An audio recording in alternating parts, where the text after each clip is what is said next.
High everyone, welcome back to another mini blog. আশা করি তোমরা সবাই খুব ভালো আছো। চলো তোমাদেরকে দেখাই যে 25 ডিসেম্বরে আমাদের লাঞ্চে কি কি ছিল।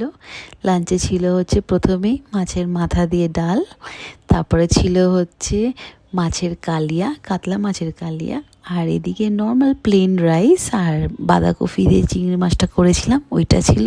সেদিন আমাদের সকাল সকাল রান্নাটাও হয়ে গেছিলো বলে আমরা লাঞ্চটা একটু ফাস্টই করে নিয়েছি একসাথে বসে। আর তারপর বিকালবেলা চিন্তা করছিলাম যে কোথাও বেরোনো যাক, কারণ কি 25 ডিসেম্বর বলে কথা। এরপরে সন্ধেবেলা বসে পড়লাম আমরা ক্রিসমাস ট্রি সাজাবার জন্য, কারণ কি তোমরা দেখেইছো প্রত্যেক বছর আমরা সাজাই ক্রিসমাস ট্রিটা।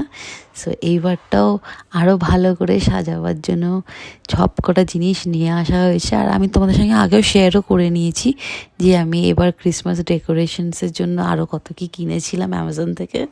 তো সেইগুলোকে একসাথে সুন্দরভাবে সাজাবো আজকে। অ্যান্ড আমাদের ক্রিসমাস ট্রি ইজ রেডি। এবার বলো তো কেমন লাগছে দেখতে, কি সুন্দর, মানে এত সুন্দর অ্যাস্থেটিক লাগছে না ক্রিসমাস ট্রিটা। আর তার সাথে সাথে এই লাইটস, ছোট ছোট টুনি লাইটস।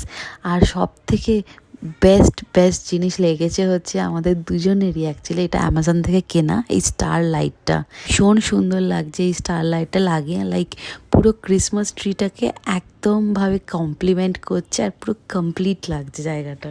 তারপরে 7:30-8টার দিকে আমরা বেরিয়ে পড়লাম হচ্ছে 4 জনে মিলে একসাথে চার্চ স্ট্রিটে, ব্রিগেড রোড, যেটা অ্যাকচুয়ালি এত সুন্দরভাবে সাজিয়ে তোলে লাইটস অ্যান্ড ডেকোরেট করে, কি সুন্দর লাগে না দেখতে। যেরকম আমাদের কলকাতাতে পার্ক স্ট্রিটটাকে ভীষণ সুন্দরভাবে সাজায়, ঠিক এক্স্যাক্টলি এরকমই এখানেও সাজায়।